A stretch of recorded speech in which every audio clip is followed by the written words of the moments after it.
Everyone, তনয় আর পাকশালাতে সবাইকে স্বাগত জানাই।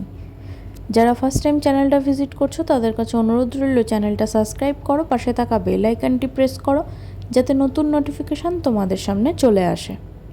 সকলকে জানাই শুভ রথযাত্রা। এর জন্য আমরা দেখো আজকে একটা নিরামিষ থালি নিয়ে হাজির হলাম। একদম খুব সহজেই নিরামিষ রান্না চট করে বানিয়ে ফেলা যায়। আজকের রেসিপি নিরামিষ পটলের ঝাল।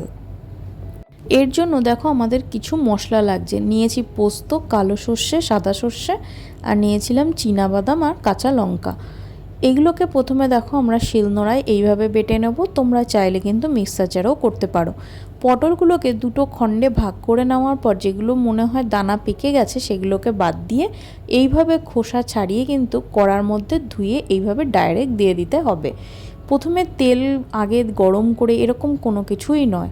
এবার যে মশলাটা আমরা শিলে বেটে নিয়েছিলাম সম্পূর্ণ মশলাটা দিয়ে দিল পরিমাণ মতো নুন, দিয়েছিল পরিমাণ মতন হলুদের গুঁড়ো। এখানে নুনটা তোমরা যেরকম পছন্দ করো সেই অনুযায়ী খেও। দিয়েছিল সামান্য একটু কাশ্মীরি লঙ্কার গুঁড়ো আর বেশ খানিকটা পরিমাণে কাঁচা সর্ষের তেল, আর দিয়েছিল ফাটিয়ে নেওয়া কিছু কাঁচা লঙ্কা। ঝালটা তোমরা তোমাদের মতন অ্যাডজাস্ট করে নিও।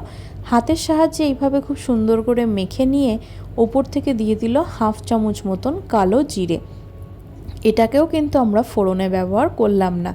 এবার পরিমাণ মতন সামান্য একটু জল দিয়ে যে বাটিটার মধ্যে আমরা মশলা রেখেছিলাম বলতে পারো সেই ছোট্ট বাটিটা ধুয়েই একটুখানি জল। এবার গ্যাসের ফ্লেমটাকে জ্বালিয়ে দিয়ে কিন্তু আমাদেরকে এটাকে একটু নাড়িয়ে চাড়িয়ে নিয়ে ঢাকা চাপা দিয়ে 5 থেকে 10 মিনিট মতন অপেক্ষা করতে হবে। পটল যেহেতু একদম কচি অবস্থাতেই আছে তাই খুব বেশিক্ষণ টাইম কিন্তু লাগবে না। দেখো আমাদের পটল কিন্তু অলমোস্ট ডান। এবার একটু ভালো করে নিচ দিয়ে নাড়িয়ে নিতে হবে যাতে তলায় লেগে না যায়।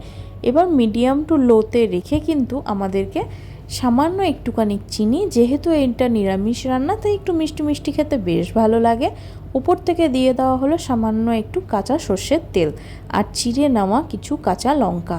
শেষ পাতে এই চিড়ে নেওয়া কাঁচা লঙ্কার ফ্লেভারটা কিন্তু বেশ ভালো আসে কাঁচা সর্ষের তেলের সাথে। আবারও নাড়িয়ে নিয়ে স্ট্যান্ডিং টাইমে রাখলেই রেডি আমাদের নিরামিষ পটলের ঝাল। ব্যাস, এটাকে নামিয়ে গরম গরম পাতে সার্ভ করো, ভীষণ ভালো লাগে খেতে। পটলের তো নিত্য রকম রেসিপি তোমরা খেয়েই থাকো, একবার এইভাবে ঝাল ট্রাই করো। ভালো লাগলো ভিডিওটা? ধন্যবাদ, দেখা হচ্ছে আরও একটা রেসিপির সাথে।